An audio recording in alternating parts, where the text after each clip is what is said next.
호흡을 좀 가다듬고. 진짜 지금이 몇 시가 되는 거예요? 44분입니다. 3시. 예. 스님 좀 더 출발하셨네. 춤이 고물물이 큽니다.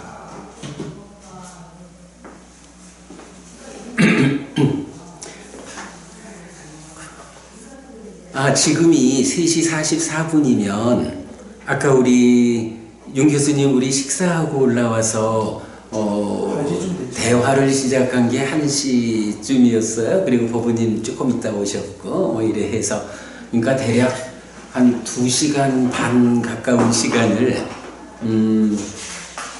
우리가 많은 공부를 함께 했어요.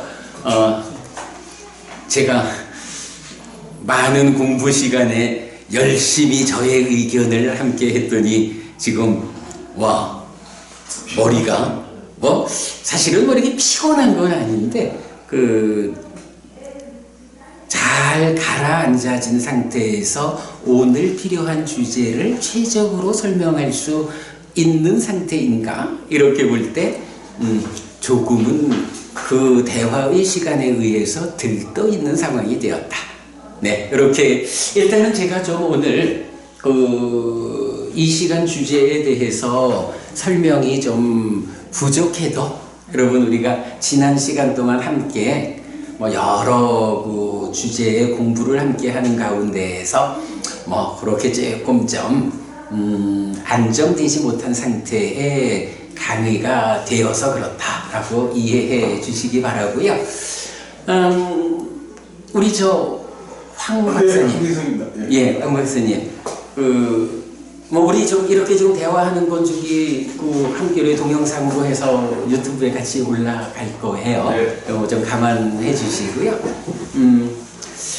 오늘 주제를 세상이라고 정했거든요.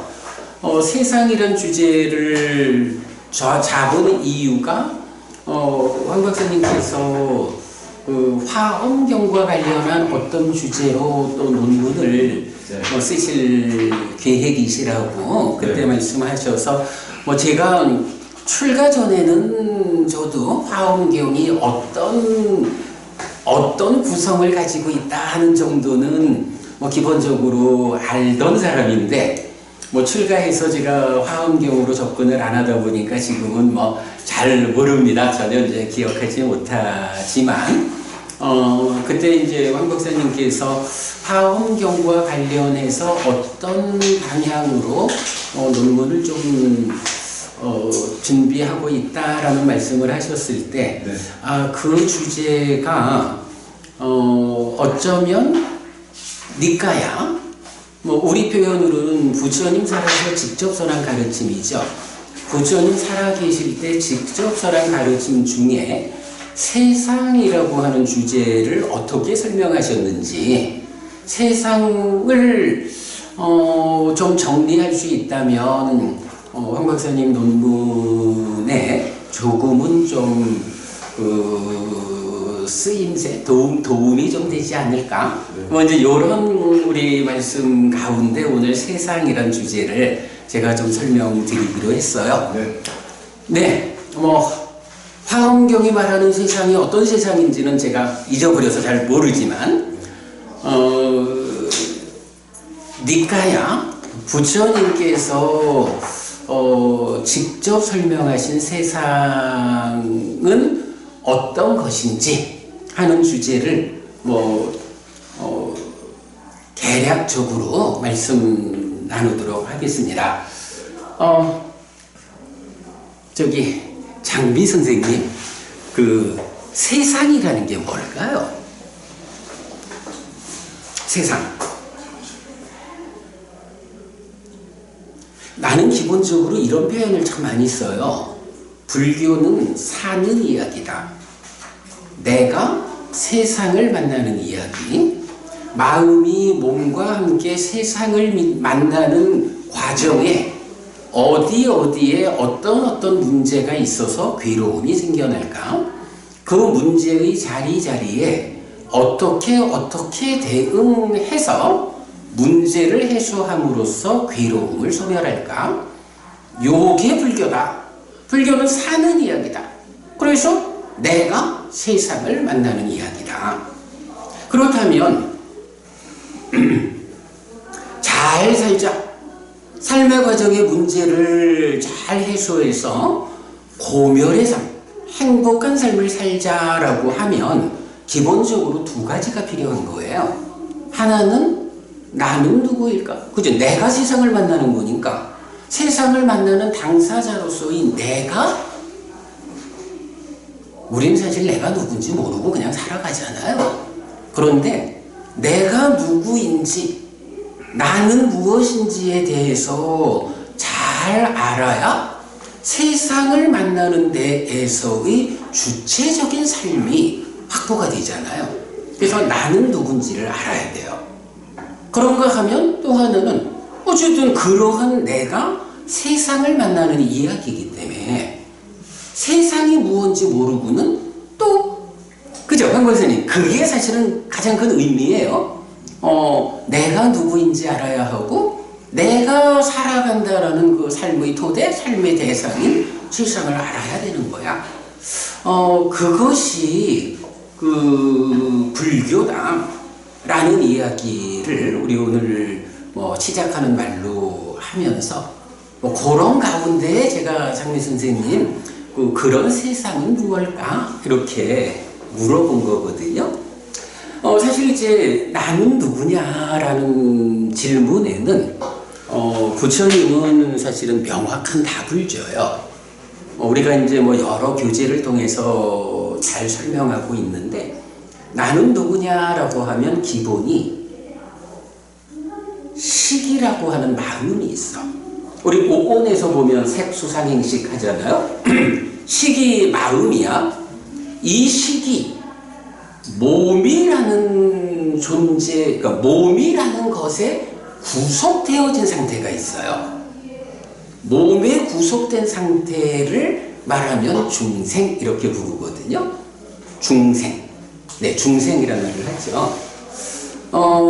나는 누구냐라고 하면 기본적으로 중생인 우리가 중생으로의 나는 누구냐고 찾아 나서는 거죠.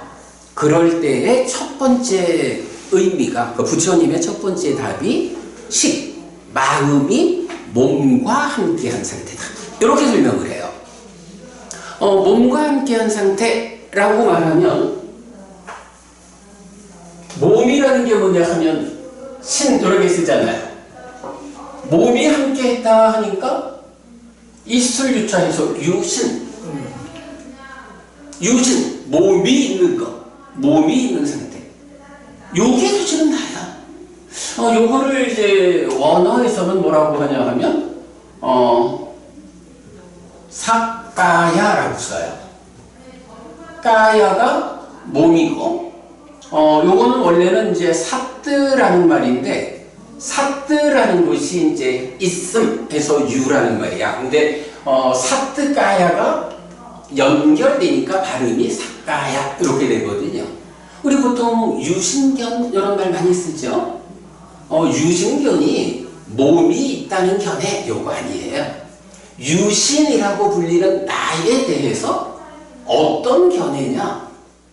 중생으로의 견해, 무명의 영향을 받은 견해. 그러니까 몸이 있는 상태로의 나에 대해서 중생으로의 견해를 가지고 보는 것.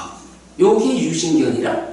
사실은 깨달은 자 아라한 부처님은 이런 몸이 있는 상태로의 나를 이게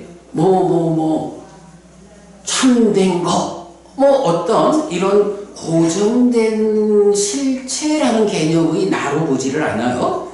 그냥 식이 몸과 함께한 상태로의 중생이여.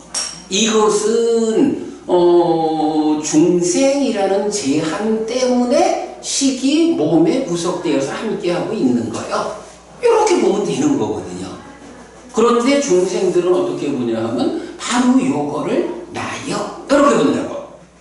요렇게 중생의 견해, 그러니까 삿된 견해를 가지고 보는 게 유신에 대한 잘못된 견해. 이래가지고 유신견. 요거 결코 몸이 있다는 견해 이렇게 보지 않아야 해요. 근데 어쨌든 이제 그렇게 유신이란 말이 쓰여요. 자, 그런가 하면 요 유신이 이어가지고 좀 확장이 돼요. 자, 우리가 이제 오온이란 말을 했죠.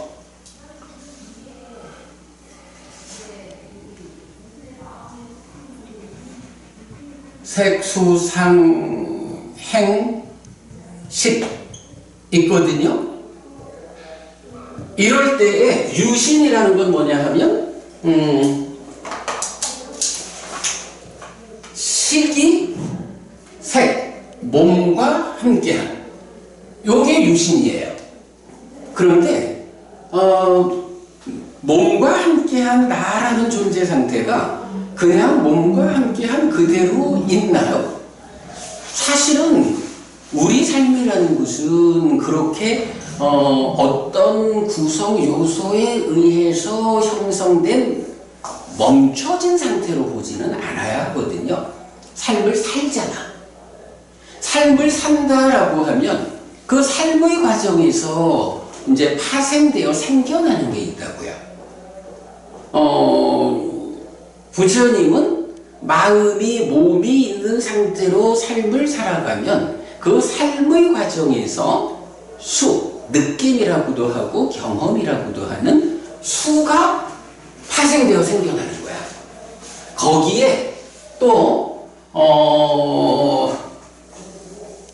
삶의 과정에 대한 행위에 대한 재현을 위한 경향성, 이건 뭐 경향이라고 보면 돼요. 산이라는 것도 파생되어 생겨나. 그리고 행위를 통한 결과를 만드는 이런 형성작용들이 또 삶의 과정에서 파생돼요. 이렇게 색과 식에서 수상행이라고 하는 파생되는 것들이 생겨나요. 삶의 과정에서. 그러면 사실은 이거 생각해보면 식이라는 마음이 몸과 함께 있고 그 삶의 과정에서 수와 상과 행들이 생겨나가지고 색, 수, 상, 행식, 오온이라는 것이 형성되어 있다. 이게 그냥 지나가는 게 아니고 쌓이는 거기 때문에 색, 온 내지 식온 5가지 무덕이라고 불린다. 이렇게 하면 요게 이제 오온이 되잖아요.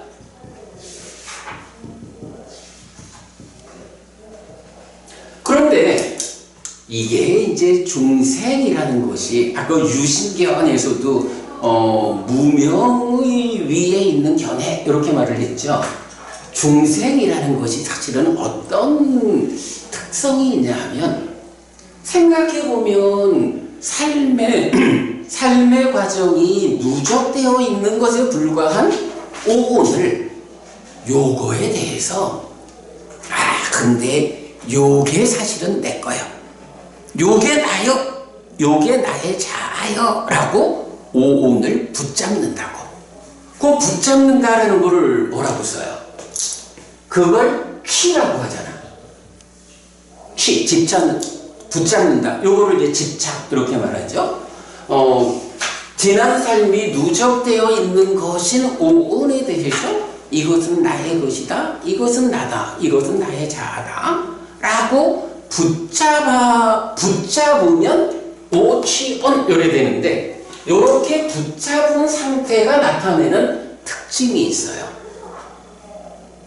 단지 삶의 과정의 누적일 뿐인 그 어떤 무더기가 요런 집착의 과정을 통해서 스스로 말 그대로지 이것이 나의 것이요, 이것이 나요, 이것이 나의 자아요 이래가지고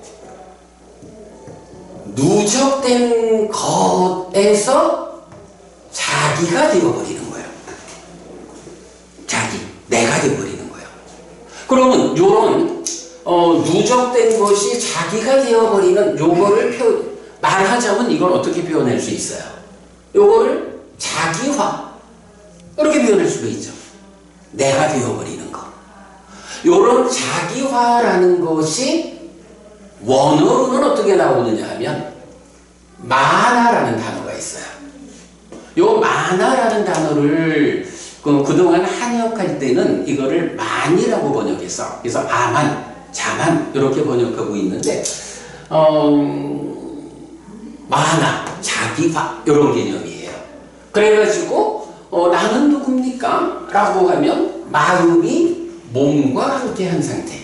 그게 한 단계 더 나아가면 마음이 몸과 함께하는 삶의 과정에서 파생된 것들, 이것들을 합해서 5가지가 되는데 그거를 붙잡아가지고 내가 되어버린 거예요. 그래서 경에서는 유시는 무엇입니까? 유시는 오치온입니다. 라고 해서 이 오치온이 나는 누구인가에 대한 2번째 답이에요. 삶의 과정을 통해서 삶의 과정을 통해서 파생된 것들을 합해가지고 나라고 붙잡아가지고 내가 되어버린 거예요. 예, 요게 오치온이고요.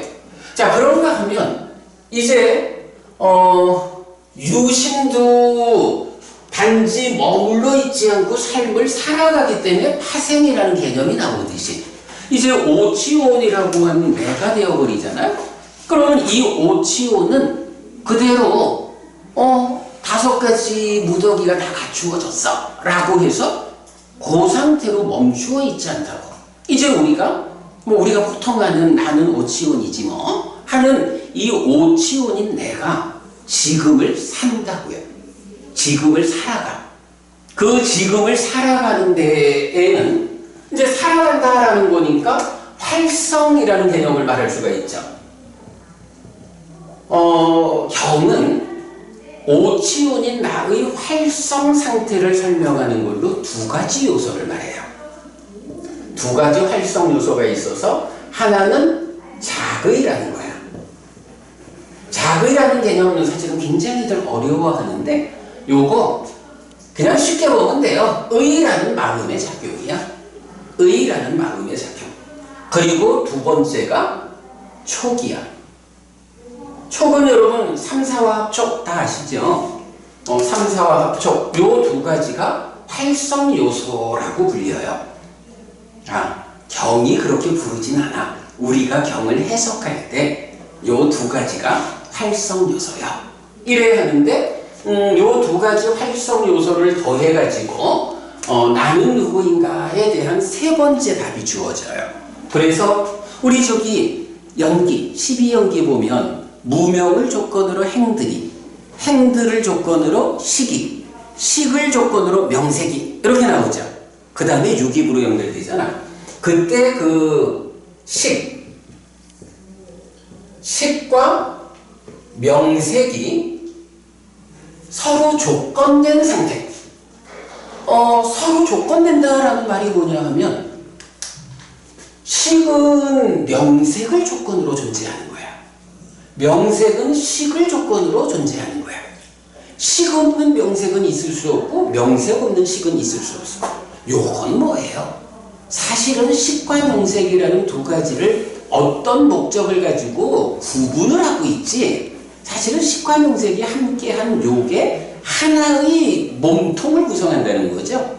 그래서 서로 조건되는 식과 명색 12연기의 3번, 4번 요 2가지가 그대로 나는 누구냐에 대한 3번째 대답이에요. 자, 이때 왜 이걸 이렇게 보느냐 하면 오온에서 보면 식도 있고 색도 있죠. 그죠? 식도 있고 색도 있거든. 그런데 이제 경은 사실은 불교 교리의 변질이 생겨나는 출발 자리에 지금 설명드리는 내용이 있다라고 보아도 돼요. 경은 명이라는 것을 정의를 해줘. 명이 빨리로 남아거든. 이 남아가 수, 상, 사, 촉, 자의 이렇게 5가지라고 정의를 하거든요. 그런데 또 이제 뭐 삼켜버린 경이라는 경은 색수상행식 오온을 삼켜버린 경이 아니고 그 다른 경에서 보면 무엇이 행인가 라고 할 때 색사 색성향 미처법을 놓고 색사, 성사 내지 법사 해가지고 색의 의도, 성의 의도 내지 법의 의도라고 해서 이 의도라고 불리우는 사가 그대로 이게 행이다. 무엇들이 쌓여 있는 것이 행이냐라고 할 때 바로 이런 6가지 의도가 쌓여 있는 게 행이다라고 정의를 해줘요. 사실은 우리가 불교를 공부하면서 부처님이 설명하는 걸 배우는 게 공부죠. 그래서 이 경에 의하면 사는 그대로 행이에요. 자, 그러면 남아라는 게 뭐냐 하면 수상행 촉작의야. 자, 이렇게 보면 어때요? 색이 있고 식이 있잖아. 그런데 요 명이 기본적으로 수상행이야. 촉과작의 별개. 그러면 여기 어떻게 돼요? 오온 중에 식이 있고 색이 있고 수상행이 있잖아. 그러면 식과 명색이라는 요게 서로 조건되기 때문에 하나의 목적이다. 합해서 보면 이게 오온이야. 오온인데 다만 뭐가 더 있어요? 촉과작이라는 2가지가 오치온보다는 더 있는 거야. 근데 이 촉과작이가 무엇이냐? 라고 하면 활성효소야. 그러니까 이거 딱 떨어지는 거야. 나는 누구냐? 유신이고 그 삶의 과정을 통해서 오치온이 되는데 그 오치온이 단지 쌓여있는 게 아니고 지금을 살아가는 활성화된 상태. 오치온의 2가지 활성 요소가 함께한 활성 상태. 이렇게 나는 누구냐의 3번째 답이 나와요. 그리고 실제로는 경에서 보면 이 식과 명색이 함께한 요 상태를 지시하는 용어가 있어. 이제 경에 보면 부따라는 말이 있거든요. 부따. 요거 존재라 12연기의 존재 유를 바와라고 쓰는데 요거 이제 유사한 같은 어원의 말인데 부따라는 말이 있어. 요 부따가 식과 명색이 함께한 존재 상태. 그래서 저는 요 부따를 어떻게 번역하냐 하면 활성 존재 이렇게 번역을 해요. 이런 개념을 이제 우리가 볼 수 있어요. 산다라는 게 무엇입니까? 내가 세상을 만나는 이야기입니다. 그러면 그 가운데 나를 알아야 하고 세상을 알아야 하는데 먼저 나는 누구라고 하면 부처님의 설명은 명확하게 유신, 거기에 삶의 과정에 파생된 것들이 더해져서 자기화되어 가지고 오치온인 나. 그 오치온인 내가 지금을 활성된, 살아가고 있는 활성 존재를 식과 명색 부따라는 말로 나타내고 있어요. 나는 누구냐에 대한 3단계의 부처님 설명, 요거를 이제 우리가 볼 수 있어요. 자, 일단 요 활성 요소 2개는 기억하기로 하고요. 자, 요런 상태에서 그러면 나를 알았으면 이제 세상을 알아야 돼. 세상은 무엇일까? 세상.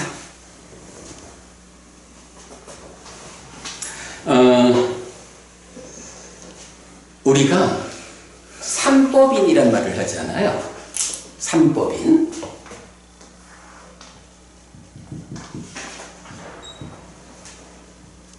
삼법인 하면은 재행무상, 재행계고, 재범무아 이렇게 하죠. 재행계고를 이제 한역에서는 일체계고 이렇게 하지만 삼법인에서는 기본적으로 있는 거에 대해서 생각할 때, 자, 있는 것으로는 어떤 것이 있을까? 기본적으로 우리 아까 번뇌 이야기 했었잖아요. 있는 것은 번뇌의 영향 위에 있는 것 하고 번뇌의 영향에서 벗어난 것, 번뇌의 영향을 받지 않는 것, 두 가지로 부처님은 있는 거를 설명해. 이럴 때 번뇌의 영향 위에 있다라는 건 그대로 탐진치의 상태로 있는 거야. 탐진치와 함께한 탐진치의 영향 위에 있는 거. 번뇌의 영향을 받지 않는 거, 그러니까 무탐, 무진, 무치 이렇게 하고요. 이렇게 탐진치가 함께한 상태로 있는 거를 유위 라고 하고, 무탐, 무진, 무치의 상태로 있는 거를 무위 이렇게 말을 해요.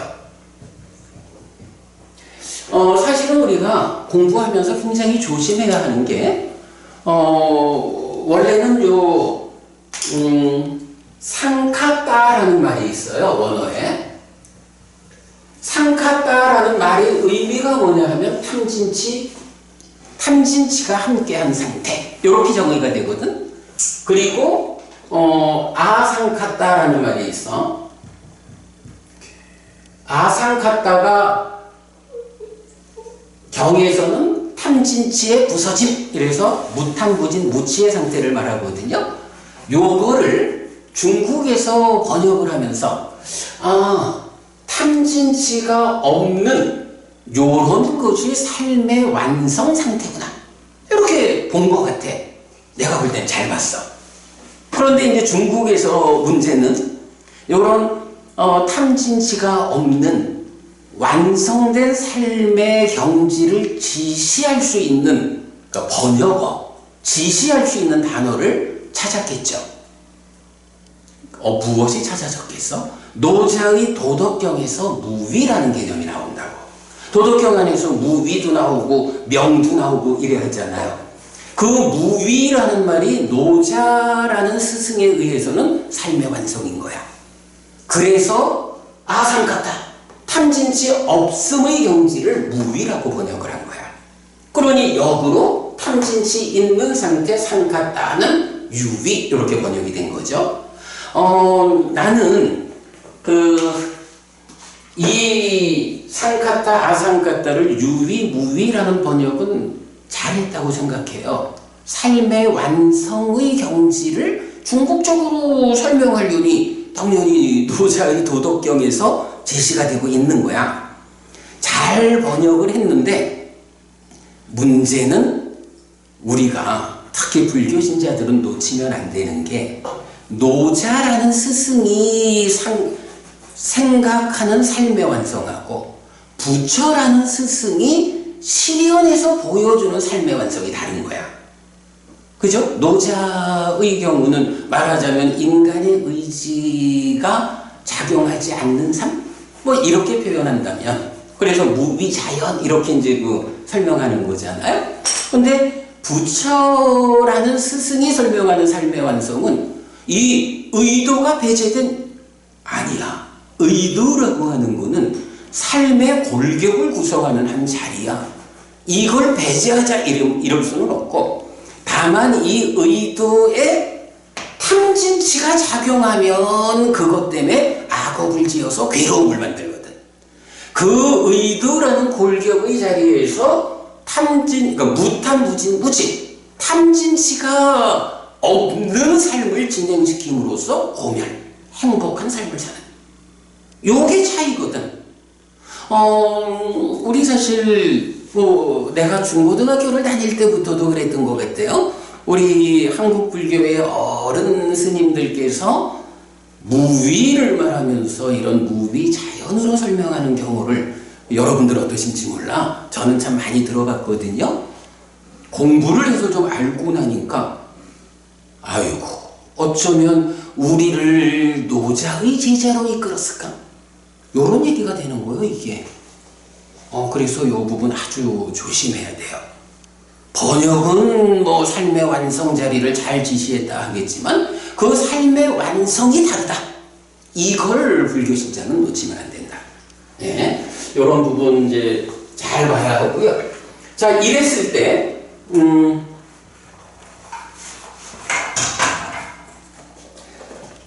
요렇게 있는 것 가운데서 요런 유의적으로 있는 거를 뭐라고 이제 표현하냐 하면 요거를 행이라고 불러요. 원어로는 상카라야. 상카따, 상카라. 좀 비슷하지만 달라요. 요거 구분 잘해야 돼. 가끔씩 보면 우리 부처님의 오도송 나오잖아요. 부처님의 오도송에서 보면 요것도 나오고 요것도 나오는데 구분하지 않고 번역하는 사람들이 있더라고. 안 되거든. 그래서 요거를 행이라 하고, 그런가 하면 번뇌가 없는 무탐무진 무치 무위 요 상태로 있는 거를 뭐라고 할까? 요 상태, 무위 상태로 존재하는 것, 그거를 지시하는 말이 있어. 이게 열반이야. 그러니까 열반이라는 것은, 열반은 뭐가 경에 의한 정의가 무탐무진 무치, 요것이 무위이고 요것이 열반이고 그렇게 정의가 되는 거거든요. 자, 그래서 우리가 이제 삼법인 이야기를 하면서 있는 것을 말하는데, 있는 것은 이렇게 행이라는 존재 상태와 열반이라는 상태 두 가지로 있는 거예요. 자, 요걸 놓고 삼법인은 이제 삼법인은 세 가지로 말하지만 기본적으로는 뭐가 있냐 하면 재범무아가 있죠. 재범무아라고 할 때 요 법은 그러니까 행과 열반 두 가지가 있는데 요 두 가지를 합해가지고 있는 모든 것, 있는 것 모두 요렇게 말할 때 요걸 법이라고 부르는 거예요. 그러면 재범무아라고 하는 얘기는 뭐야? 행들도 열반도 모두 법인데 이것은 무아다. 그래서 법이라고 하는 있는 것들은 이건 어떻게든 창조주 하나님 브라흐마라든가 그의 분신인 아트만이라든가 이런 거는 없는 거거든. 없는 거니까 그 자리가 어디냐? 그건 없는 거를 있다고 잘못 알았으니까 그건 자리가 없는 거야. 이러면 되는데, 그렇게 없는 거 말고 우리 삶에서 실제로 있는 거를 법이라고 하는데 행과 열반이요? 그런데 부처님의 선언은 이렇게 있는 것은 모두 무아요. 창조주 하나님 브라흐마, 그의 분신인 아트만, 그런 아트만 없어. 어떤 것도 있다라고 하면 아트만 아니에요. 요런 선언이 재범무아거든. 요런 선언 위에서 이제 재행무상, 재행계곡 이렇게 쓰거든요. 그러면 요거는 법 가운데, 있는 것인 법 가운데 누구에게 적용되는 거예요? 행들에 대해서 적용되는 거죠. 그러니까 있는 것들 가운데서 번뇌의 영향 위에 있는 유의적인 것인 행들은 어떤 성질을 가지느냐? 무상해. 그리고 괴로워, 불만족스러워. 이렇게 말하는 거예요. 그래가지고 삼법인이 재행무상, 재행계고, 재범무아 이렇게 말하는 것은 열반에 대한 설명은 좀 배제하고 행들에 대한 선언을 하는 게 삼법인이야. 그래서 이제 우리가 삼법인 이야기를 할 때 보면 그 옆에서 같이 나오는 게 있어. 열반은 락이다. 자, 그래서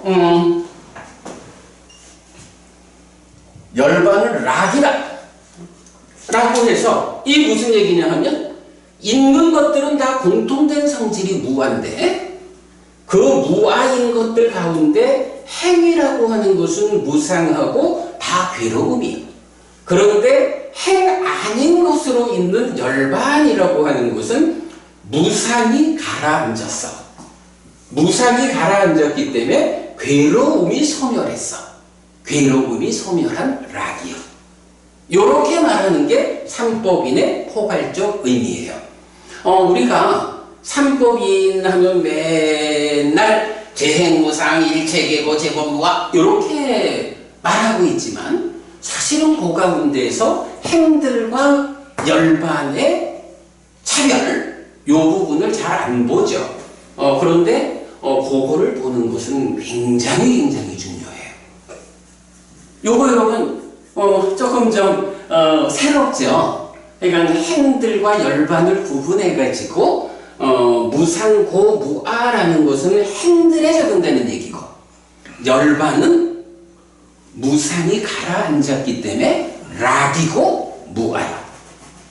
주목해야 하는 거는 열반 아니에요. 특히 교수님 우리 왜 대승열반경에서 그 얘기 나오잖아. 열반사덕. 상락아정이라는 열반사덕이 나오는데 부처님은 어떻게 선언하냐 하면 아까 우리 전도경 얘기했지만요. 상락아정이라는 전도된 상, 전도된 심, 전도된 견해. 무상고 무아 부정이라는 전도되지 않은 상, 전도되지 않은 심, 전도되지 않은 견해. 이렇거든. 부처님의 선언으로는 상락아정이라는 성질은 전도된 것이야. 어떠한 것이든 상락아정의 성질을 가진 건 없어. 그런 건 없고 잘못 본 거야. 그러면 있다라는 것은 어떤 성질을 가져? 무상고 무아 부정이요. 무상고 무아 누구 얘기라고? 열반 빼놓은 행들에 대한 이야기. 중생들 그대들의 이야기. 요렇게 선언되거든요. 그러니까 후대에 와가지고 상락아정을 열반의 사덕이다. 그러면 불교 신자들의 목적점이 어디냐? 열반이거든. 그 열반이 부처님은 락이고 무아인 열반을 내가 실현했다. 그대들이 나의 가르침을 따라서 이런 열반으로 와라. 이렇게 말씀하시는데 그와는 정반대되게 상락아정의 성질을 가지는 열반으로 나아가자. 부처님하고는 딴 길로 가자. 요런 얘기가 목적점이 달라지는 거예요. 조심해야 돼요. 자, 어쨌든 이렇게 이제 우리가 삼법인에 의해서 행과 고에 대한 이야기를 보았어요. 자, 이럴 때 오늘 제가 드린 교재가 있죠. 네, 요 교재가 일단은 이제 유튜브를 보는 분들 위해서 좀 설명을 하자면 지금 제가 뭐 아직 출판을 하지는 않았지만 지금 작업 중인 책이죠. 불교 인문 이 사실 열애는 이것을 깨닫고 실현하였다. 이 책 중에서 그 제3부 나 그리고 지금 세상을 만나는 현장 이런 주제 가운데에서 세상 이야기를 이제 먼저 좀 뽑아봤어요. 자, 교재 가운데에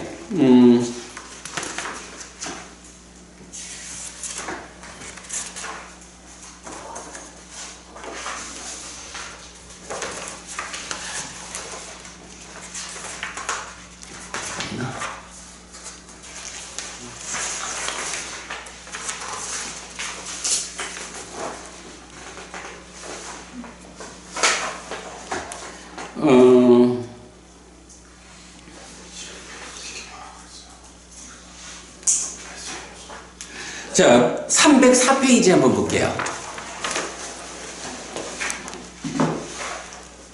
뭐 교재가 양이 많기 때문에 요거 여러분 나중에 좀 보시면 되겠고요. 저는 그냥 조금만 소개하도록 할게요.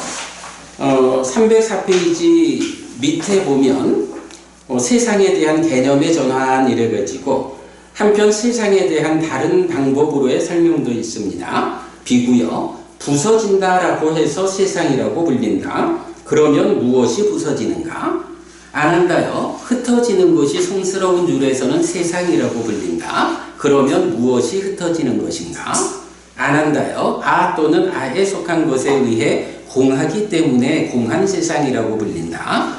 그러면 무엇이 아 또는 아에 속한 것에 의해 공한가? 이런 그 세상 이야기가 좀 언급되는데 조금 이따 다시 보겠고요. 그 다음에 이제 넘어가서 310쪽 보겠습니다.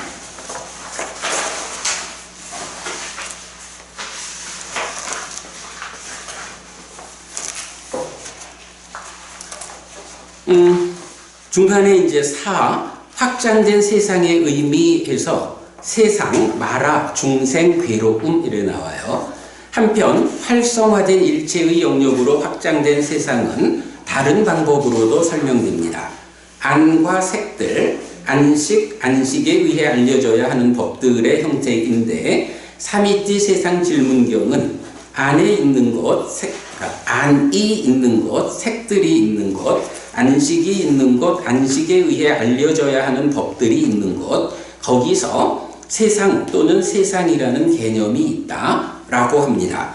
인식과정 전반에 확장된 영역에서 세상과 세상이라는 개념을 설명하는 것입니다. 그런데 이런 설명은 세 개의 경을 통해 동일한 형태로 다른 것을 연결합니다. 안이 있는 것, 색들이 있는 것, 안식이 있는 것, 안식에 의해 알려져야 하는 법들이 있는 것, 거기에 첫 번째가 마라 또는 마라라는 개념이 있다.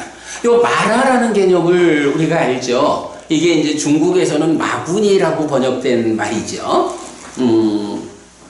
하여간 뭐 말하자면 우리가 깨달아 윤회에서 벗어날까요? 라고 할 때 가지 말고 그냥 중생으로의 존재 안에 있어 라고 지배력을 행사하는 자, 이렇게 이제 말할 수가 있는데, 자 아무튼 세상이라는 것에 대해서 거기에 마라 또는 마라라는 개념이 있다.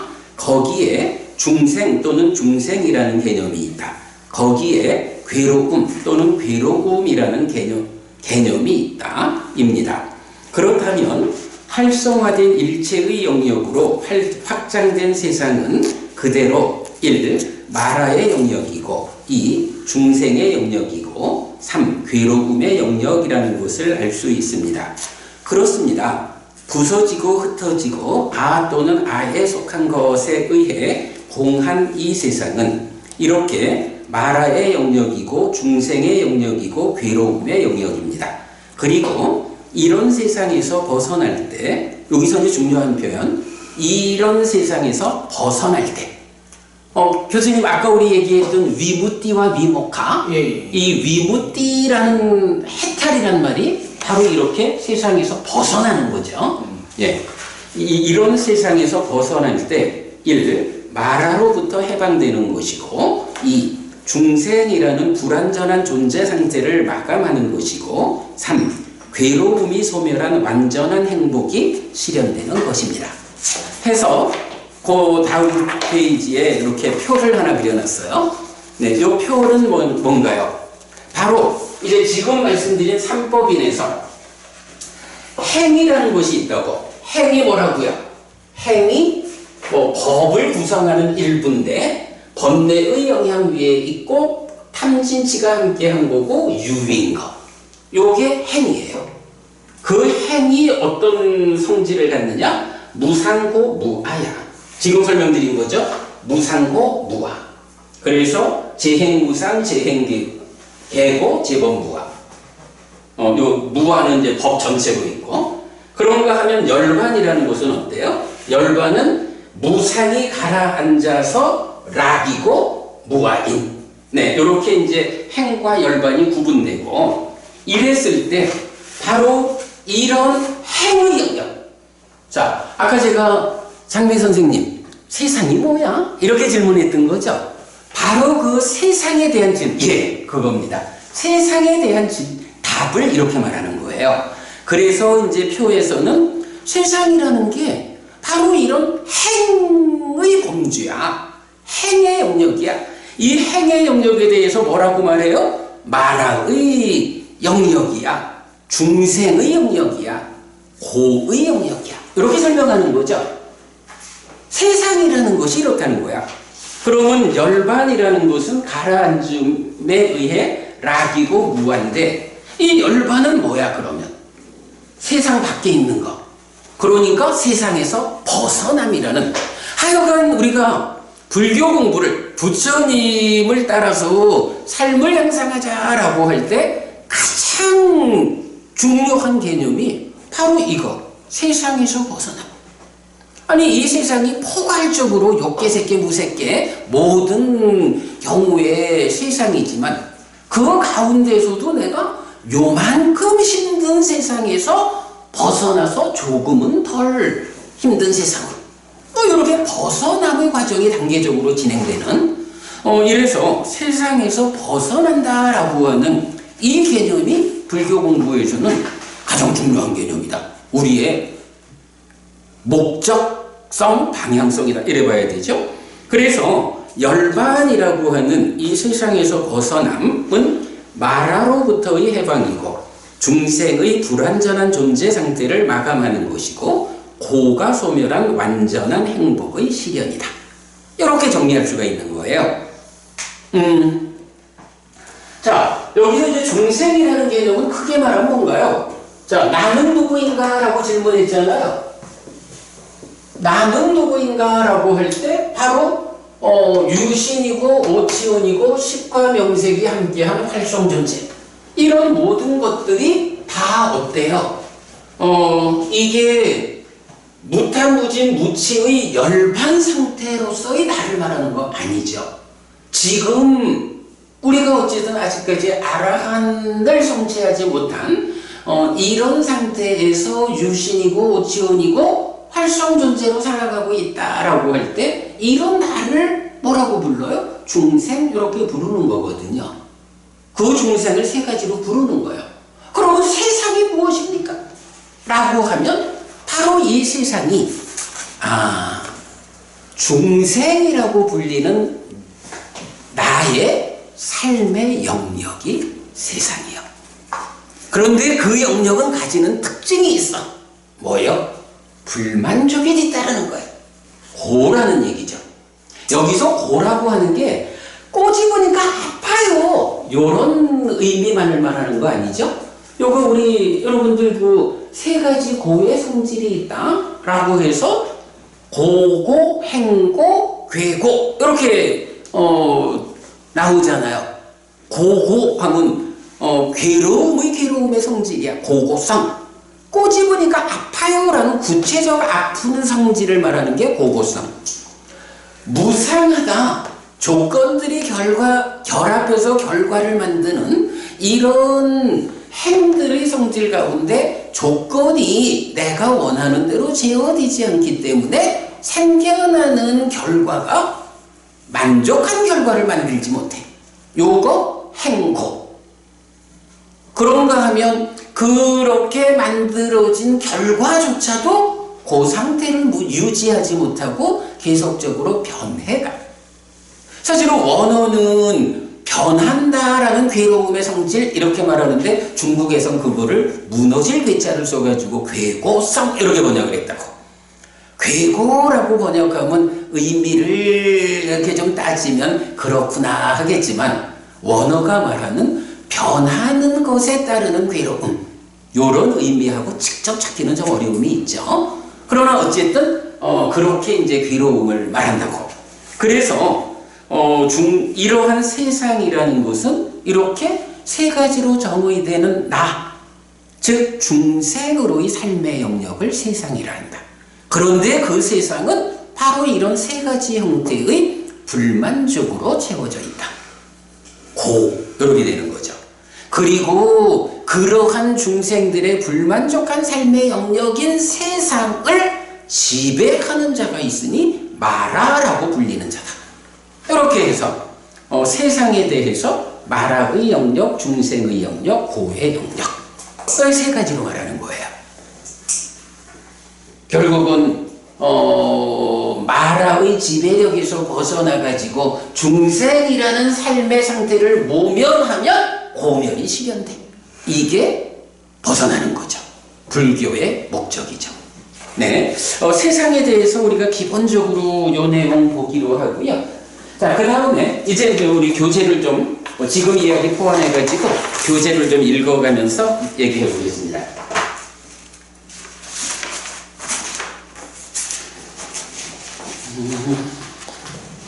스님 시간이요. 얼마 됐어요? 4시 35분이요. 내가 5시 반에 나가야 되는데 조금만 하고 이제 교재 있고 하니까 사실은 또 이렇게 골격을 말하면 나머지는 또 여러분 직접 보시면 되고 부족하면 다음에 또 만나서 또 하고. 근데 교수님 지금 질문이 있는데. 예, 요 상태에서 질문 먼저 할까요? 네네. 네. 좀 질문 같지 않은 질문이 드릴까요? 마음 플러스 몸 플러스 누적된 결과물 오치원 이런 것들이 이제 나가는 말씀 주셨잖아요. 예를 들면 네. 그럼 오치원이 없으면 나가 아닙니까? 오치원을 느끼는 주체는 누굽니까? 예를 조금 더 구체적으로 들면 식물인간 같은 경우는 그건 나갈 수 없나요? 일단 그 나라고 하는 것은 말했던 자기화된 거야. 그래서 아픔이라고 해도 그냥 아픈 느낌이 경험되고 있다라고 그 현상을 현상 그대로 보아낸다라고 하면 그 상태는 나라고 하는 존재로 보질 않아. 그런데 중생의 입장은 어떻게 되냐 하면 그 아픔이라는 현상이 단지 있을 뿐인데 그걸 가지고 내가 아프다고. 근데 그걸 못 느끼면. 잠깐만. 예. 그렇게 하는 게 오치온이라고 하는 자기화된 나의 문제고, 그 다음에 이제 그래 지금 말씀처럼 식물인간이나 이래 해서 느끼지 못한다. 느끼지 못하는 경우는 두 가지가 우리가 말하는 두 가지가 있어요. 하나는 살아있는데 식물인간이라고 분류된 요 상태여서 느끼지 못하는 경우하고 죽어서 느끼지 못하는 경우하고 있겠죠. 근데 사실 죽은 경우는 문제가 안 되겠죠. 식물인간이다라고 하는 요 상태에 대해서는 사실은 의학이라는 이 과학이 얼마만큼 식물인간 상태의 그 존재 상황을 파악해내느냐 하는 측면으로 봐야 할 거예요. 그 식물인간의 상태라 해도 우리가 이제 살아있다라는 것을 경은 어떻게 정의하냐 하면 첫째로 생명력이 있고 두 번째로 체온이 있고 세 번째로 식이 떠나지 않아야 돼. 그래서 식이 떠나면 죽은 거고 그러면 생명력이 소진되고 체온이 떨어진다고.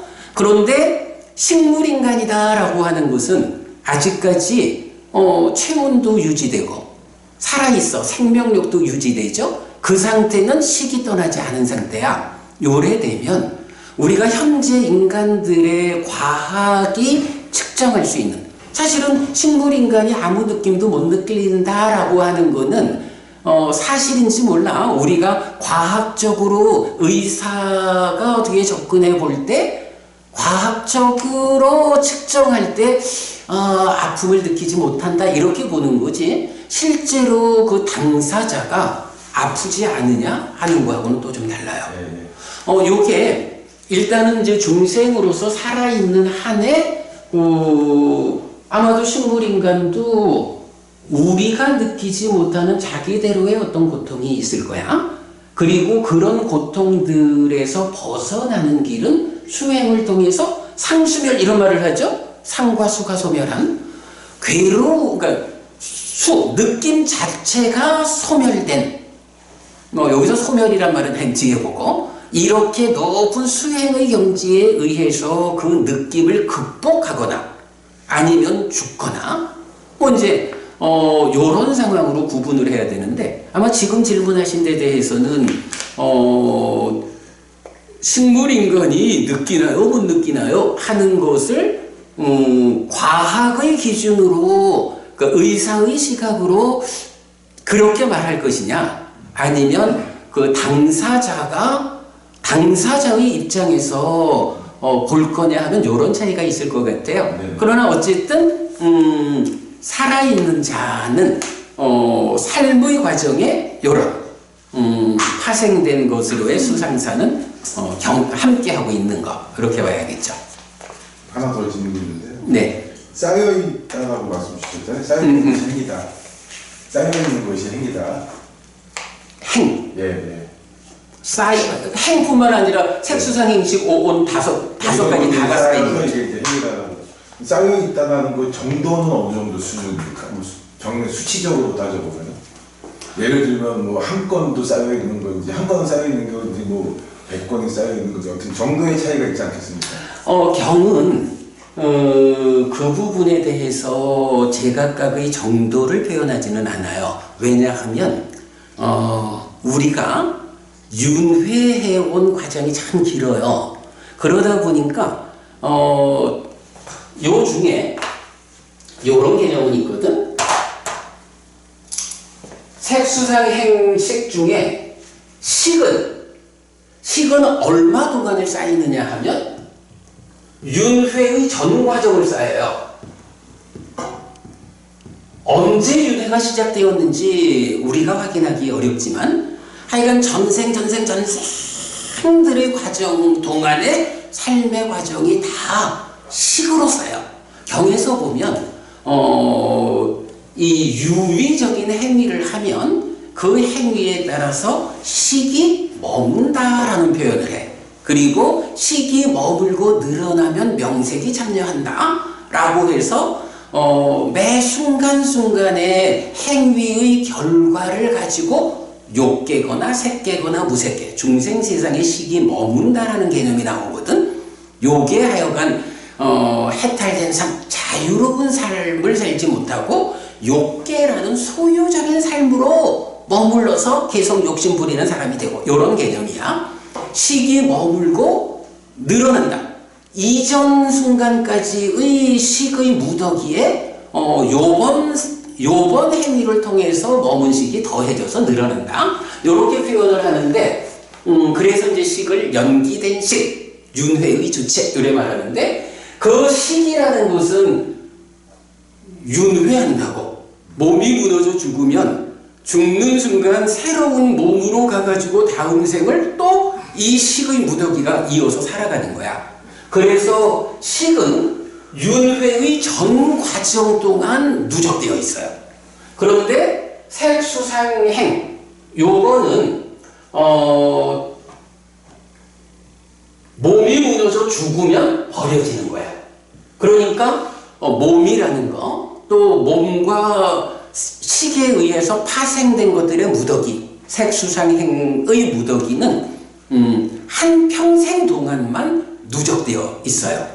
그러니까 말씀하시는 그 누적의 정도를 다르게 표현하기는 어려워. 더구나 이게 뭐 색이라 그러면 우리 몸이 60년 살다 보니까 진짜 요만하게 생겨난 게 이만큼 이렇게 변했다 이렇게 표현할 수는 있겠지만 좀 뭐 궁핍하고 수상행이라고 하는 건 더구나 우리 눈에 보이는 게 아니잖아. 그 쌓여있는 상태가. 그래서 그거를 어느 만큼 이렇게 표현하기는 어려워. 다만 우리 스스로의 삶을 보면 쌓여있는 것이 어떤 질적 측면, 그러니까 어떤 질을 가지고 쌓여있느냐 하는 거는 우리가 서로 보면 저 사람은 참 삶의 과정이 좋아서 훌륭한 것들로 쌓여가지고 훌륭한 삶을 산다.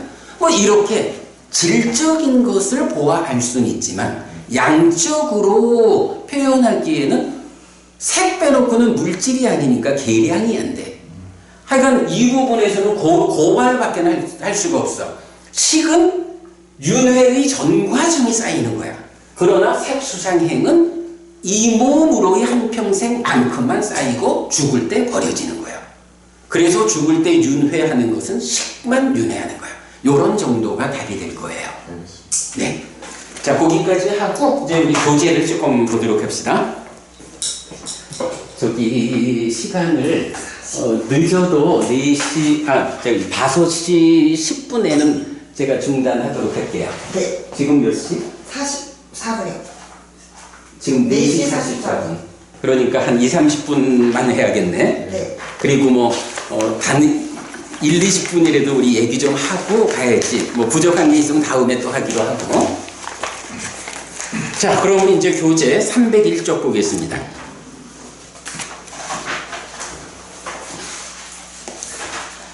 1. 깨달음. 세상과 나에 대한 실다운 알매 실현. 디가니까야 3번 암바타경은 이렇게 말합니다.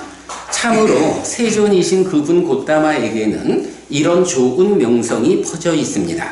이렇게 그분 세존께서는 모든 번뇌 떠나신 분, 스스로 완전한 깨달음을 이루신 분, 밝음과 실전을 갖추신 분, 진리의 길 보이신 분, 세상 일을 모두 훤히 아시는 분, 어리석은 이도 잘 이끄시는 위없는 분, 천상과 인간의 스승, 깨달으신 분, 존귀하신 분이시다 라고. 그는 신과 함께하고 마라와 함께하고 범천과 함께하는 세상과 사문바라문과 함께하고 신과 사람과 함께하는 존재를 스스로 실답게 안 뒤에 실현하고 선언합니다. 그는 처음도 좋고 중간에도 좋고 끝도 좋은 의미를 갖추고 표현을 갖춘 법을 설하고 온전하게 완전하고 청정한 범행을 드러냅니다. 참으로 그런 아라한을 뵙는 것은 좋은 일입니다 라고. 부처님은 세상을 스스로 실답게 안 뒤에 실현하고 선언합니다. 또한 존재, 즉 나를 스스로 실답게 안 뒤에 실현하고 선언합니다. 세상과 나에 대한 실다운 알매 실현을 통한 깨달음입니다. 그래서 불교는 사는 이야기입니다. 마음이 몸과 함께한 존재로의 내가 세상을 만나는 이야기입니다.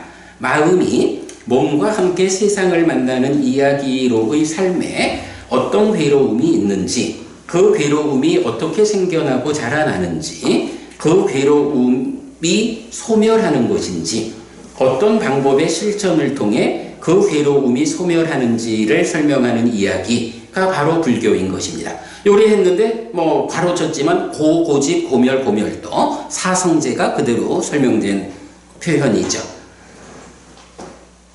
그래서 보면 이 암바타경 이야기에서 보면 부처님의 깨달음을 뭐로 말해요? 세상하고 존재, 세상과 나에 대한 깨달음, 실다운함 이렇게 말하죠. 부처님이 깨달았다라는 것을 뭐 이런 삶의 이야기, 나와 세상 이야기 말고 어떤 형이상학적인 개념으로 접근하려고 하면 불교 안에서는 답을 못 찾아. 불교에는 형이상학이 없어. 이런 부분. 이렇게 세상은 내 삶의 터전입니다. 나만큼이나 큰 비중을 가지고 나의 삶에 참여합니다. 그래서 세상에 대한 바른 이해는 중요합니다. 부처님은 세상에 대한 실다운 알매 입각해 깨달음을 선언하는데 깨달음 이전경입니다. 비구들이여 깨달음 이전 깨닫지 못한 보살이었던 나에게 이런 생각이 떠올랐다. 여기 보살이란 개념 나오죠. 요거 깨달음 이전이라는 깨달음 이전의 나라는 의미로만 부처님의 깨달음 이전의 과정. 근데 경에서 보면 전반적으로 직전상 도솔 전에 보살로 태어났다. 거기부터 부처되기 이전의 과정을 보살이란 말로 호칭하고 있어요. 무엇이 세상의 매력이고 무엇이 위험이고 무엇이 해방인가 라고 비구들이여 그런 나에게 이런 생각이 떠올랐다. 세상을 연하여 생기는 즐거움과 만족이 세상의 매력이다. 세상의 무상고 변하는 성질이 세상의 위험이다. 세상에 대한 욕탐의 제어와 욕탐의 버림이 세상의 해방이다 라고. 비구들이여 나는 이렇게 세상의 매력으로부터 매력을, 위험으로부터 위험을, 해방으로부터 해방을 있는 그대로 실답게 알지 못한 때까지는 비구들이여 나는 신과 마라와 범천을 포함하는 세상에서 사문바라문과 신과 사람을 포함하는 존재를 위해 위없는 바른 깨달음을 깨달았다라고 선언하지 않았다. 그러나 비구들이여 나는 이렇게 세상의 매력으로부터 매력을 위험으로부터 위험을 해방으로부터 해방을 있는 그대로 실답게 알았기 때문에 비구들이여 나는 신과 마라와 범천을 포함하는 세상에서 사문 바라문과 신과 사람을 포함하는 존재를 위해 위없는 바른 깨달음을 깨달았다 라고 선언했다. 그리고 나에게 지와 견이 생겼다. 나의 해탈은 흔들리지 않는다. 이것이 태어남의 끝이다. 이제 다음의 존재는 없다라고. 스승에 따라 세상과 나에 대한 설명은 다릅니다. 그래서 다양한 종교가 세상에 생겨나는 것입니다. 불교에서 스승은 부처님입니다. 그래서 부처님이 설명하는 세상과 나에 대한 설명이 불교 신자의 삶의 기준이 되는 것입니다. 요래 했는데 여기서 지금 부처님은 세상을 어떻게 설명하죠?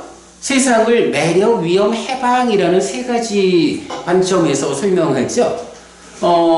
요 매력, 위험, 해방이라고 하는 요 교리는 사실은 굉장히 또 비중 있는 교리야. 경에 보면은요, 이러이러할 때까지는 나는 위없는 바른 깨달음을 깨달았다라고 선언하지 않았다. 요런 용례가 모두 17개 경이 나타나요.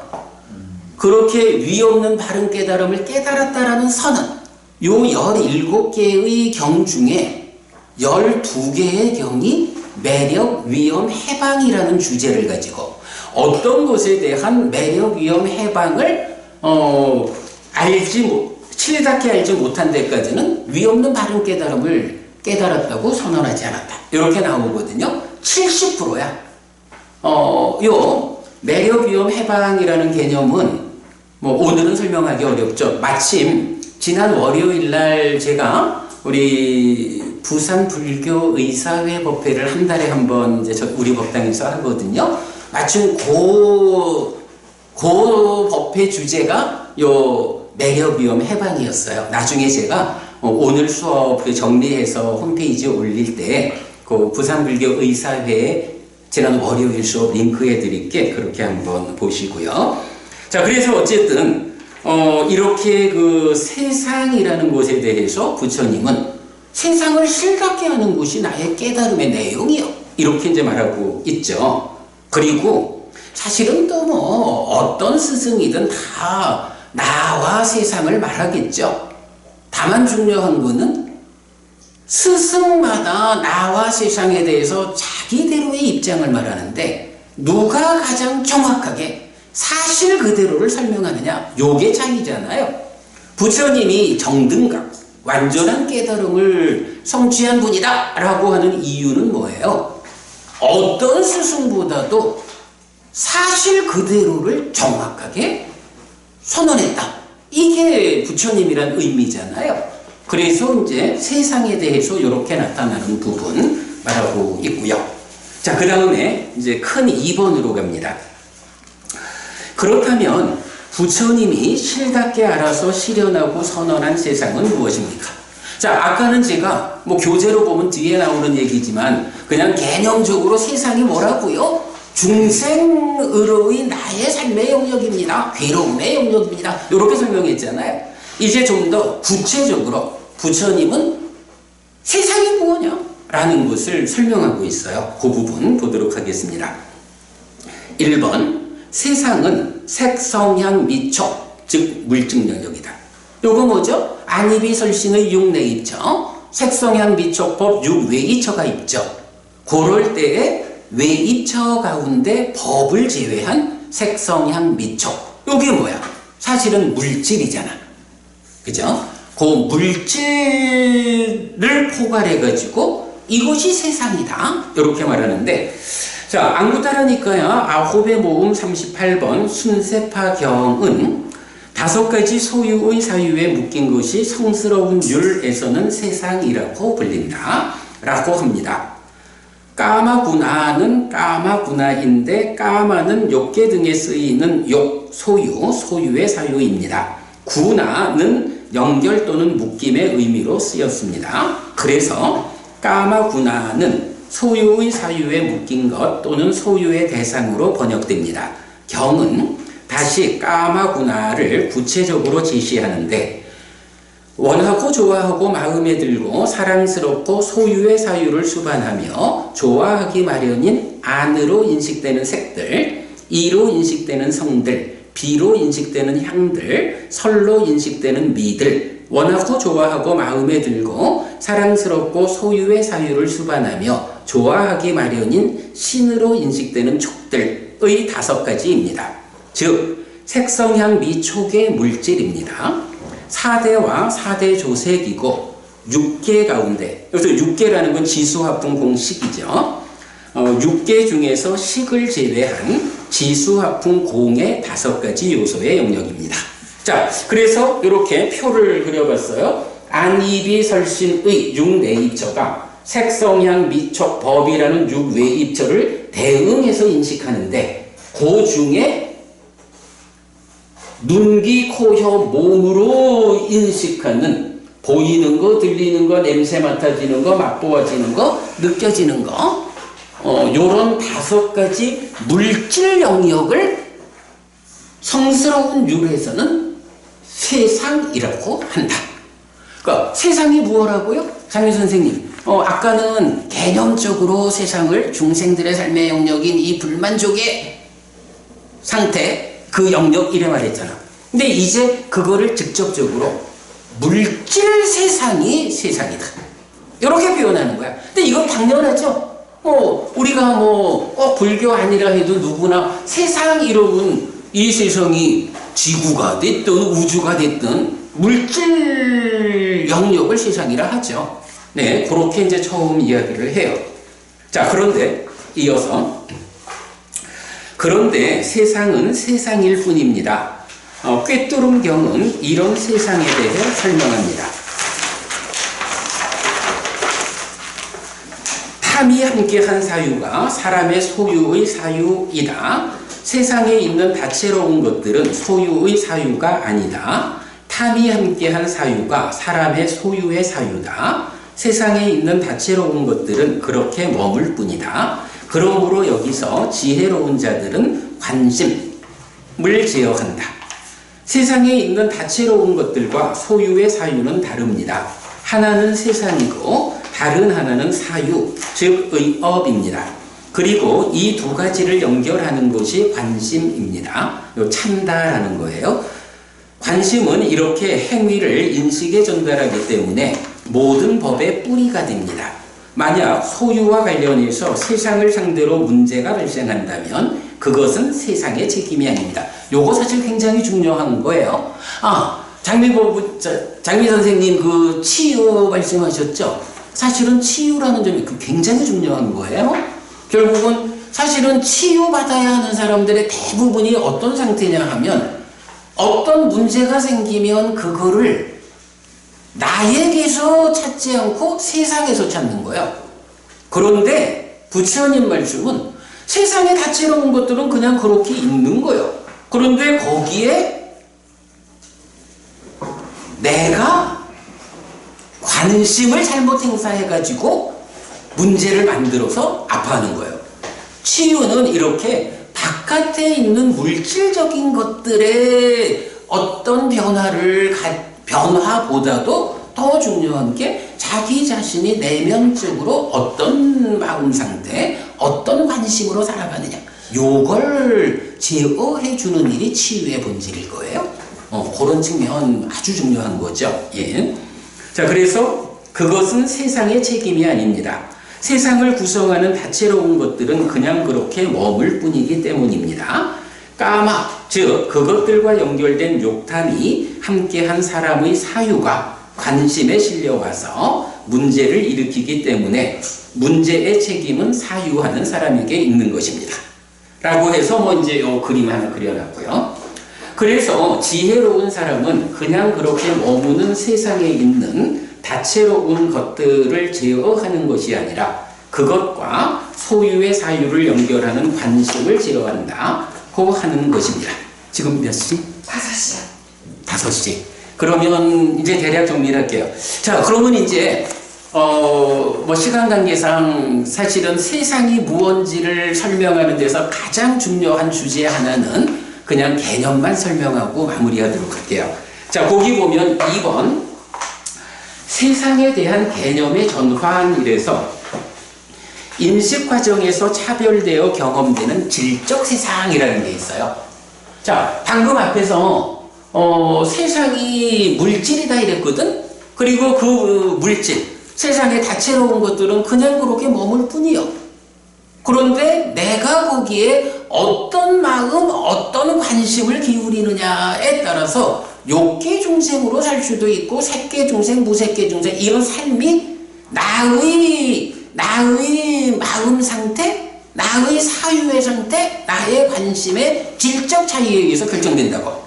자, 이러다 보니까 세상이라는 것을 그냥 딱 쳐다보면 물질로 된 세상이 있다 이래 말할 텐데, 문제는 이렇게 다채로운 세상의 존재에서 나의 내적인 요소들, 마음을, 사유를, 관심을 제어하는, 결국은 세상은 물질로는 동일하게 있지만 이 물질이 내 삶으로 들어오면 어떻게 돼요?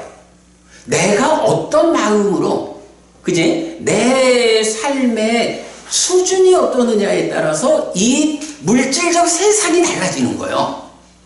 그죠? 물질 자체는 그대로 제 모습을 갖추고 있지만 그것이 내 삶으로 들어오는 순간 이게 내가 정말로 얼마만큼 탐진치가 가득하느냐, 번뇌가 가득하느냐, 내가 지옥의 삶을 살 수도 있는 거야. 똑같은 물질 세상에서도 내가 짐승의 삶을 살 수도 있고 아귀도, 인간도 하늘의 신으로의 삶을 살 수도 있잖아요.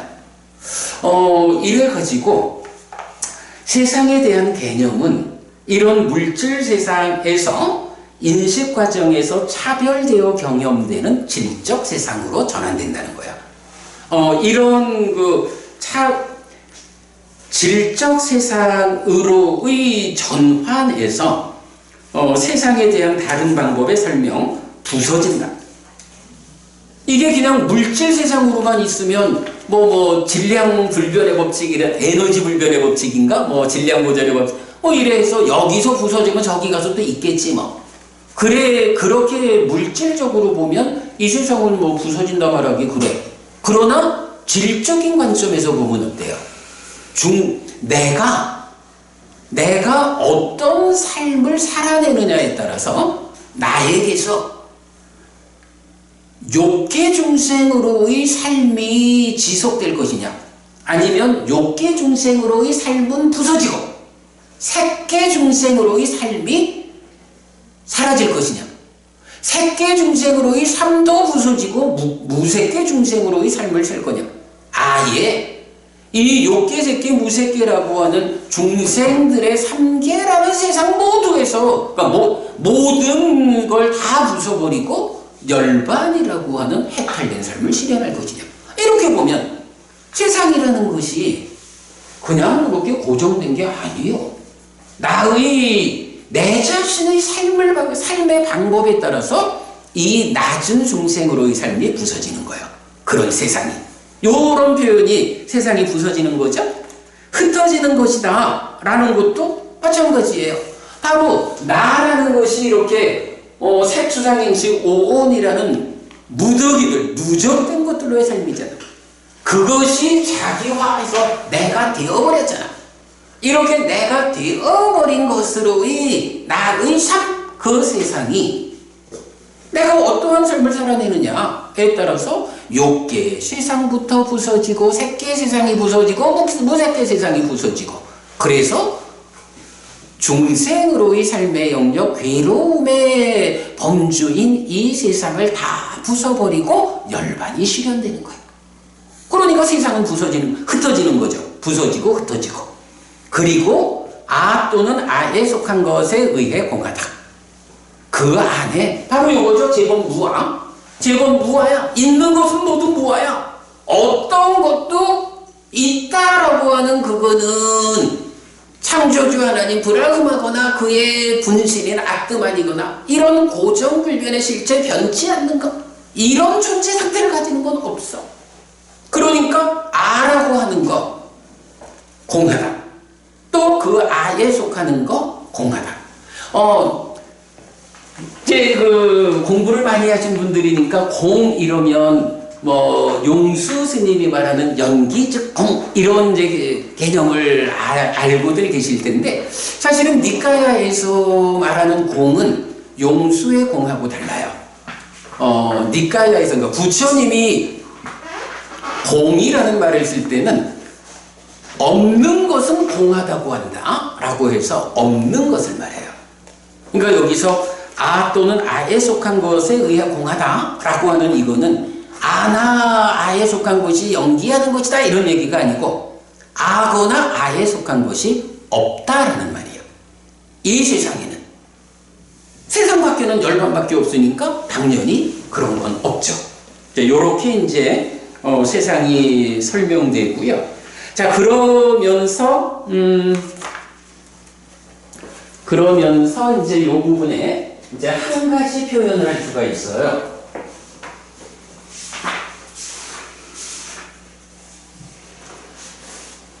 나는 이제 지금 말하는 요 내용을 하나의 단어로서 표현하고 있어요. 세상은 기본적으로 물질 세상이 있어요. 그리고 그것이 전환되면 어떤 세상이 있느냐라고 하면 지금 말하는 이런 나의 삶, 이래서 나라고 하는 존재성으로의 세상이 있는 거야. 나라는 존재가 욕계 중생으로의 세상을 살아가느냐, 색계냐 무색계냐 이런 나의 존재성이라는 세상을 설명하고 있어요. 그러면 이런 나라는 존재성으로의 세상을 언급하게 되면 이제 중요한 거, 우리가 계속 세상에서 벗어남을 얘기하잖아요. 세상에서 벗어나려고 하면 교수님 우리가 로켓을 타고 이 물질로 된 세상의 끝까지 가보자 이러면 갈 수 있을까? 세상 끝에 못 가잖아요. 경에서도 보면 이런 표현이 나와. 로히타사라고 하는 신이 내가 전생에 한 걸음에 대륙을 건너뛰는 이런 보폭을 가지고 100년 내내 달렸는데도 세상의 끝에 가지 못하고 죽었습니다. 그러는데 부처님은 뭐라 하냐 하면 걸어서 세상의 끝에 갈 수는 없다. 이래 말하면서 그렇지만 걸어서 세상 끝에 갈 수 없지만 세상의 끝에 가지 않고는 괴로움에서 벗어나지 못한다.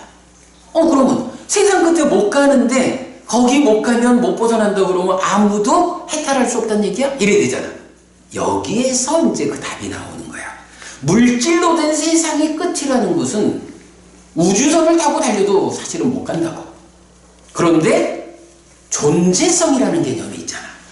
이 존재성이라는 개념에서는 나라는 존재성을 지금은 비록 인간으로 태어나서 욕계 중생이라는 존재성을 갖고 있지만 이거를 깨달아 열반을 실현한 부처님이 알려주는 그 길을 그대로 되짚어 따라가면 이 나의 존재성이 욕계 중생의 존재를 넘어서 가지고 색계 존재로, 색계 존재의 존재성을 넘어서서 무색계 존재로, 그리고는 무색계 존재로의 존재성을 넘어가지고 나도 해탈된 삶을 실현하는 거야.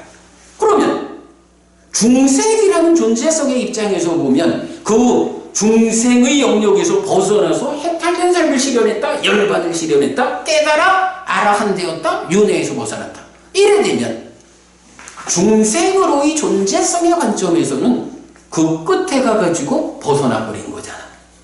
이런 측면에서 부처님은 걸어서 세상의 끝에 닿을 수는 없다. 그러나 세상의 끝에 닿지 않고는 괴로움에서 벗어날 수 없다. 세상의 끝에 어떻게 닿을 것이냐 라고 하면서 요거 어디 갔나?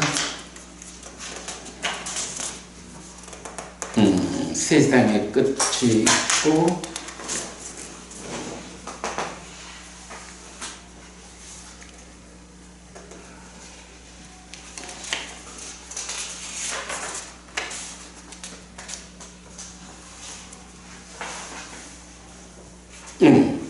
317쪽 가볼게요.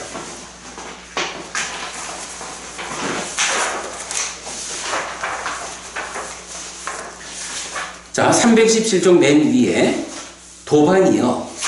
상과 함께하고 의와 함께하는 한길 크기의 이 몸 위에서 세상과 세상의 자라남과 세상의 소멸과 세상의 소멸로 이끄는 실천을 나는 선언합니다. 이래요. 자, 한길 크기의 이 몸. 이 몸이 무엇과 함께하냐면 의와 함께해. 의라는 건 여기서 마음이에요. 심의식. 마음이고. 그리고 또 상과 함께해. 상이라는 건 뭔가요? 아까도 우리가 살펴봤지만 번뇌를 구성하는 것, 번뇌이고 우리 삶의 질을 결정하는 요소거든요. 이건 요 오온의 상이라는 거. 그랬을 때 요 이제 그림을 그려놨지만 색이라는 몸이 심의식이라는 마음과 함께하면 이게 몸과 마음이라는 삶의 골격이 되는 거야. 그럴 때 상과 함께한다 할 때 상이 몸과 마음에 상이 더해지면 이게 질적인 삶을 나타내는 거야. 요렇게 세상의 끝에 가야 괴로움을 소멸할 수 있다. 그 세상의 끝은 물질적인 세상 우주 끝에 가는 게 아니라 이렇게 나의 존재성이라는 세상에서 삶의 질적 측면에서 참여하는 상, 달리 말하면 번뇌, 이 상의 치유를 통해서 번뇌를 부수는 일을 통해서 존재성을 극복하는 것. 요게 세상의 끝이다. 이렇게 나오거든요. 아마 화엄경에 대해서 뭐 제가 잘 모르지만 아마 화엄경이 굉장히 높은 화엄경이 세상을 뭐 50몇 단계가 이렇게 구분하죠. 이렇게 구분하는 단계가 뭐 제가 기억하기로는 아마 이런 해탈된 삶, 존재의 삶에서 벗어난다라는 관점까지 접근하지 못한 거로 기억을 하고 있는데 뭐 그렇다 해도 뭐 굉장히 아주 그 자세하게 높은 삶의 경지를 50몇 가지나 설명하잖아요. 그런 부분이 제가 오늘 세상을 말하는 이 존재성의 관점, 그 물질적 관점으로 접근하는 게 아니고 자기의 존재성이라는 질적 측면으로의 존재성 세상 요렇게 갈 때 이 질적 측면으로 어떻게 단계를 나눌까 하는 측면이 아마 화엄경의 세상하고 좀 관점이 접근될 수 있지 않을까 하는 생각을 해서 오늘 제가 이 세상이라는 주제를 좀 선택해 봤고요. 시간이 많이 돼가지고 제 강의는 요만큼만 하겠습니다. 여러분 저기 교재 살펴보시고요. 뭐 혹시 좀 이 세상이라는 주제로 공부를 좀 그러니까 강의 한 번을 더 했으면 좋겠다 하시면 장미 선생님 나중에 말씀해 주시면 우리 다음 달 모일 때 그 주제 하고 아니면 뭐 교재에 있으니까 뭐 이만하면 됐다 싶으시면 또 뭐 장미 선생님 또 의논하셔서 어떤 주제를 한번 다음 달에는 좀 얘기해 봅시다 라고 알려주시면 제가 그 주제 알려주는 거 없으면 제가 하고 싶은 이야기로 다음 달 또 뵙도록 의뢰하고요. 자, 제가 한 5시 반쯤에 나가면 될 거예요. 잠깐 시간 두고 여러분 저기 뭐 말씀하실 거 질문 좋고 참고 발언하셔도 좋고 그렇게 말씀하시죠. 우리 황 박사님 저기 어떠세요? 오늘 말씀이 좀 필요하실지 모르겠다. 네, 좋은 말씀 한참 생각하고 있습니다. 여기 18페이지 보시면 그 얘기 나오네요. 세상 끝까지 봐야 거기 로이타스 네네. 18페이지 제일 위에 표현. 교수님, 스님 무너지면 부서진다라고 이렇게 말씀 주셨는데요. 네. 이 부서지는 것도 자꾸 뭐 이렇게 연습을 하는 게 좋은 겁니까? 그렇죠. 자, 그럼 반대로 누구든지 잘 부서지게끔 할 수 있게끔 연습할 수 있는 기회나 뭐 그런 스킬 같은 것들을 제공해 주는 게 좋은 겁니까? 그렇습니다. 다만 아까 우리가 다시 말씀 주시면 이제 관심을 제어할 수 있게끔 본인이 잘 제어할 수 있게끔 해주는 게 뭐 보살의 역할이기도 하고 그런 겁니까? 그렇죠. 근데 다만 아까 그 한 번 읽었던 게 어떤 스승이나 다시는 나와 세상 이런 이야기를 할 건데 누가 사실 그대로 정확하게 알려주느냐 요게 스승의 차이고 부처님이다 이랬잖아요. 네. 우리가 다 그래도 공부하는 사람들이니까 주변에 필요로 한 사람들한테 알려주는 일을 해야 될 거예요. 네. 그럴 때 사실은 근거 없이 그죠? 우리가 경이라는 근거 이렇게 공부를 통해서 근거를 가지고 이것이 당신의 지금 어려운 삶을 부수는 이런 방법입니다라고 알려줘야 하는 거죠. 그런데 이제 그거 없이 그냥 뭐 이렇게 한번 해보지 뭐 하고 근거 없이 길을 이끈다 하면 그거는 잘못하면 장님이 머리를 꼬아 묶은 장님들끼리 줄을 서가지고 앞에 가는 사람도 장님, 머리 붙잡고 뒤따라가는 사람도 장님 이런 비유에 해당할 수가 있거든요. 그래서 가르쳐주는 일이 굉장히 중요한 일인데 잘 가르쳐줘야 한다. 이렇게 보면 좋을 것 같아요. 수님 뭐 이제 다른 맥락으로 같은 맥락인데 그렇게 설명드리면은 우리가 영화관 같은 데 가면은 영화 눈으로 보고 귀로 듣지 않습니까? 그걸 이제 우리가 보통 2D 영화관이라고 하거든요. 그리고 이제 3D 영화관도 있고. 네. 그러니까 이제 오감각을 다 만족시키는 지금 5D 영화관도 나와 있거든요. 네네. 보고 듣고 냄새도 납니다. 그리고 막 그래 그렇다 하더라. 불 튀고 뭐 연기도 나고. 그 정도입니까? 네, 그래서 이제 이런 영화관들이 지금 4D, 5D까지 나와 있는데 뭐 요 내용대로만 본다면 요거 색성형 미적법을 다 만족시켜 줄 수 있는 거잖아요. 정도의 차이는 있겠지만. 예. 그러면은 요러한 어떤 뭐 영화관 예를 들면 영화관 설명을 제가 말씀드렸으니까 요런 영화관에서 나오는 영상 콘텐츠 같은 것들을 가지고 네. 아까 말씀 올린 대로 각각의 관심들을 제어할 수 있게끔 이렇게 자꾸 반복 연습 같은 걸 하는 것도 좋은 방법입니다. 굉장히 좋은 방법일 거예요. 다만 한 가지 제가 아까 그 매력 위험 해방 세상의 매력 위험 해방 이 부분과 관련해서 실답게 알기 전에는 완전하게 위없는 바른 깨달음을 선언하지 않았다 이런 얘기 있잖아요. 그러면서 매력 위험 해방이라는 이 개념을 시간 관계상 오늘은 설명하지 못한다 이랬는데 매력이라는 게 뭐냐 하면 어떤 것 때문에 생겨나는 즐거움과 만족이 있어. 그러니까 좋은 거지. 어떤 것으로 인한 긍정적인 효과. 그런데 세상의 모든 것은 이렇게 긍정적인 것이 있으면 그것의 이면에는 그것 때문에 생겨나는 문제가 있다고. 부정적 요소가 있다고. 이럴 때 사실은 그게 나는 이런 산수를 참 말을 많이 해. 위험분의 매력이야.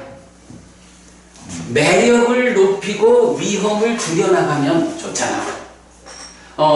지금 이제 박사님 말씀하시는 오감 모든 것 사실은 이게 세상을 활용한 거지 뭐 세상이 생성형 미적이니까 세상을 활용해 가지고 누군가 필요한 사람 누군가 나의 도움이 있어야 하는 사람에게 이끌어주자 라고 하는 거는 그에게 매력이 되는 그것으로 인한 즐거움과 만족이 늘어나게 하는 방향이잖아. 이거 해야 돼. 근데 다만 그때에 그것으로 인해서 나는 이 사람한테 무언가 좋은 측면을 생각하고 이거를 이끌었는데 아이고 뭐 사실 그거 말하자면 뭐 조금 뭐 어째 하면 야 이리 와봐 해가지고 만약에 마약을 타가지고 먹이고 이러면 마약 먹고서 그 즐거움과 만족이 얼마나 커. 그것만 보면 잘하는 거잖아. 근데 문제는 마약이 가지는 위험이 있다고 그 이면에 숨어 있다고. 이거는 마약을 주면 그것 때문에 생기는 즐거움과 만족, 매력이 얼마만큼 커지지만 그 이면에서 그것 때문에 생겨나는 위험이 무지무지하게 크다고. 그야말로 무한대분의 알파는 제로라고. 이런 거는 도와주는 일이 아니야. 그럴 때 하여간 오감을 다 활용해서 해주는데 각각의 역할마다에서 과연 나는 위험을 고려해가지고 사실은 무한대분의 알파는 제로지만 제로분의 0.00001도 무한대잖아. 이 위험을 줄여나가는 일에 더 집중을 하고 치유에서도 중요한 거예요. 그러니까 오죽하면 부처님이 이런 매력과 위험과 해방이라는 이것을 실답게 알았을 때 위 없는 바른 깨달음을 깨달았다. 다양한 경우에 이게 부처님 그 깨달음의 70%를 말하는 중요함이야. 물론 누구나 다 이 말을 할 거야. 다만 누가 사실 그대로 정확하게 가르치는 부처님이거든. 예, 제가 볼 때는 황 박사님 그 오감을 다 활용하지 않는 건 아주 중요하지. 그거 해야 되지. 다만 거기에 진짜 오늘 어쩌면 오늘 공부에 우리 이런 매력 위험에서 위험을 줄여가면서 그런 효과 있는 일을 할 수 있도록 하자 하고 방향성만 잡는다면 뭐 나머지요. 스님 위험이 저한테는 편길인데 여기는 힘든 길일 수 있지 않습니까? 그러니까 각자의 근기에 맞게끔 오감을 활용하는 것도 각자의 근기에 맞게끔 좀 이렇게 커스터마이징, 뭐 이렇게 네네. 맞춰주는 것도 하나의 위험을 줄이는 방법 중에 하나가 될 수 있는 겁니다. 그렇죠, 그렇죠. 그러니까 위험이라는 게 하여간 요거 제가 이거 언제 기회가 되면 요 주제 매력 위험 해방이 워낙 커. 그래서 하여간 지난 월요일 날 우리 부산 불교 의사회에서도 강의를 했는데 뭐 하여간 그거 하여간 제가 보여드리기로 하고 기회가 되면 요 얘기도 한번 하도록 하죠. 그런데 하여간 이게 그 기본적 의미는 무상하고 고고 변하는 것이다 라고 위험이 나오는데 그 이전에 우리 교수님 마지막이니까요 13, 14가 괴로운 무더기 큰 경 작은 경 이러잖아. 네. 거기에서는 이 인간 욕계 중생 소유적인 삶을 사는 인간들의 삶에서 어떤 위험이 있느냐? 사실은 내가 조금 더 갖기 위해서 소유하기 위해서 부모가 자식과 싸우고 아버지가 아들과 싸우고 어머니가 딸과 싸우고 왕과 왕이 싸우고 화살이 빗발치는 전쟁터를 달려가고 뭐 굉장히 상세하게 그 위험이라는 부분을 말하거든요. 이건 그 황 박사님 제가 볼 때는 네. 꼭 뭐 어떤 경우라는 거야 뭐 하시는 일에서 판단하실 일이지만 네. 그것 때문에 생겨나는 부작용 요 위험의 관점을 놓치지 않고 역할을 하신다라는 부분이 뭐 제가 볼 때 그 부분 하나를 좀 기억할 수 있다면 오늘 수업의 가장 큰 성과가 아닐까 뭐라고도 말씀드려요. 네. 자 이제 그럼 더 하실 말씀이 있을까요? 지금 시간은 22분. 그러면 아직도 한 10분은 더 남았어. 지금 어디로 가셔요? 근데 지금 이 시간? 광명역으로 가요. 광명으로 가셔요? 네. 조금 같이 가시죠. 아까 처음에 질문하신 내용으로 식물인간이 네. 아까 하신 말씀과 다른 방향으로 식물인간은 활성 요소가 활성화되지 않은 상태. 그러니까 이제 그 부분은 좀 더 살펴봐야 돼요. 우리가 이제 잠들어 있다라고 할 때도 마음이 작용하지 않는 상태, 뭐 요런 그 작용하지 않을 때는 활성 요소가 작용하지 않는 그냥 오치온으로서의 존재 상태 이렇게 이제 봐야겠죠. 그런데 그러니까 작의 마음이 작용하는 거하고 그러면 식이 생겨나서 삼사촉하는 그래서 느낌을 만드는 요 부분이 쉬는 거하고 약간 뭐 그렇게 그러니까 우리가 보통 깊이 잠들어 가지고 아무것도 하지 않을 때 마음이 완전히 휴식하고 있을 때 뭐 이럴 때라 그러면 그냥 오치온의 상태로 지난 삶의 과정이 누적된 무더기 상태로 자기화되어 있을 뿐이지 그것이 지금 어떤 활성 상태를 보이지는 않는 뭐 그렇게 봐야겠죠. 그럼 선생님 그러면 저 식이라는 것은 나라고 생각하는 요 의식, 식이 있는데 현미경으로 보면 이 세포가 이 세포한테 결합을 하려고 세포가 막 움직이는 게 현미경 관찰이 되잖아요. 그 세포도 식이 있습니까? 그 짝을 찾아서 막 갈 때 그 세포. 아마 아닐걸? 그거는 우리가 몸에 대해서 과학적으로 몸을 해석하는 일이잖아. 그런데 그 몸을 해석한다라는 것은 오온 중에 색과 관련한 이야기야. 그 부분이 정리되어 있는 곳이 있습니까? 그러니까 몸이라는 물질은 몸 스스로 자기의 어떤 그 작용들이 있겠죠. 그러고 식이라는 것은 그런 몸이라는 것과 포괄적으로 함께하는 식 마음인 거지. 요 몸 안에서의 어떤 작용성, 굉장히 이제 그 세밀하게 어려운 주제를 세포 간의 연결로 말씀하셨는데, 사실 요즘은 또 많이 나오는 게 뇌과학 같은 거. 그러면 이제 뇌과학자들은 주로 뇌로부터 마음도 생겨난다 하고, 뇌로서 삶의 본질을 삼는 이제 이런 주장도 많이 하죠. 그럴 때, 부처님은, 뇌도 색에 속하는 몸의 일부요. 몸의 작용으로서 일을 하는 거고, 마음은 그 뇌의 작용, 그러니까 몸의 작용과는 별개의 것으로, 색과는 별개의 것으로 마음이 작용하는. 그래서 이제 이거는 관점이 중요한 거야. 뇌과학자처럼 마음이 뇌에서 생겨난다라고 보면, 근데 이런 경우는 이제 유물론이 되는 거죠.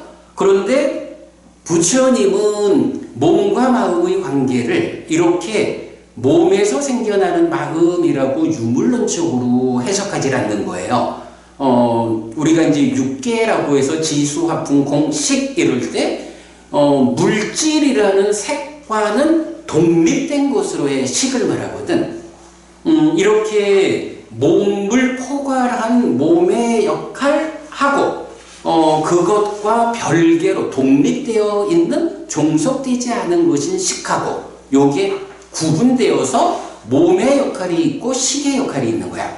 그럴 때 이제 말씀하신 몸 안에서 세포들 간의 어떤 뇌 같으면 시냅스 간의 어떤 이런 부분들은 그 자체가 식을 담는 것은 아니고, 물질인 몸 안에서 일어나는 어떤 작용들과 그것과는 차별되는 것인 식, 마음이 함께해서 나를 사는 거야.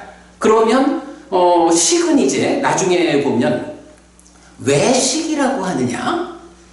위자나티에서 인식한다, 분별해서 안다라고 해서 식이라고 한다 라고 해서 이제 마찬가지 개념이 보면 알잖아. 그러니까 내가 눈이라고 하는 보통 말하는 안근이라는 물질적인 육체에 속한 물질적인 이 것의 기능에 의해 가지고 밖에 보이는 장미 선생님 모습을 안근으로 받아들이잖아. 그러면 요거 받아들이는 데까지는 이게 받아들여서 뇌에까지 전달이 되겠지. 이런 몸으로서 보이는 것의 정보를 받아들이는 일은 물질인 몸의 기능 해서 안근 이렇게 말한다고. 그러면 그렇게 안근이 정보로서 받아들인 것을 가지고 요렇게 받아들여진 이 정보가 장미 선생님이다. 요렇게 분별해서 아는 일은 육체적인 눈이 하는 게 아닌 거야. 그거는 몸이 받아들여준 것을 받아가지고 식이 그 정보를 분별하거든.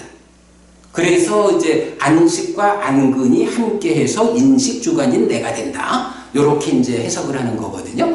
그러면 A세포가 B세포를 찾아가서 가까이 가고 있는 그 모습에서는 A세포에서는 B세포를 알아보는 식이 아니라 A세포와 B세포 사이에 어떠한 정기적 힘이든 어떠한 에너지든 이런 것들에 대한 작용이다. 나는 그 얘기를 들으면서 딱 그 표현을 하려고 그랬어. 단지 물질적 관계다. 물질적 작용이다. 근데 실제로 뭐 그게 뭐 중력일 수도 있고 만유인력일 수도 있고 여러 가지 우리 세상에는 물질들 간에 작용하는 어떤 원리가 있잖아. 그래가지고 꼭 인간이 어떤 인간의 마음으로 의도로서 작용하지 않아도 물질들이 물질 간의 어떤 관계로서 이렇게 변해가잖아.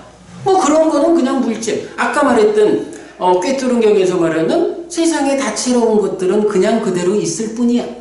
그냥 그대로 물질들 간에 적용되는 어떤 원리에 의해서 물질대로의 변화 과정을 밟아가는 거야. 색도 무상하니까. 그렇게 물질들의 상호관계에 의한 어떤 과정, 요게 지금 말씀하시는 세포와 세포, 여러분, 세포와 세포 간에 아마도 우리 마음이 그 세포와 세포 간의 어떤 작용이라는 그 미세함에까지 내 마음이 미칠 수 있을까? 나는 그런 마음 능력은 없는 것 같아. 그러니까 물질들 간의 어떤 상호작용, 운동성 이런 거는 그냥 물질 안에 있는 거예요. 물질로서의 현상이야. 그렇게 될 때 그것을 우리가 알든 모르든 물질들은 그렇게 또 관계를 맺어서 변해가잖아. 그런데 그 중에 일부를 우리가 안다고.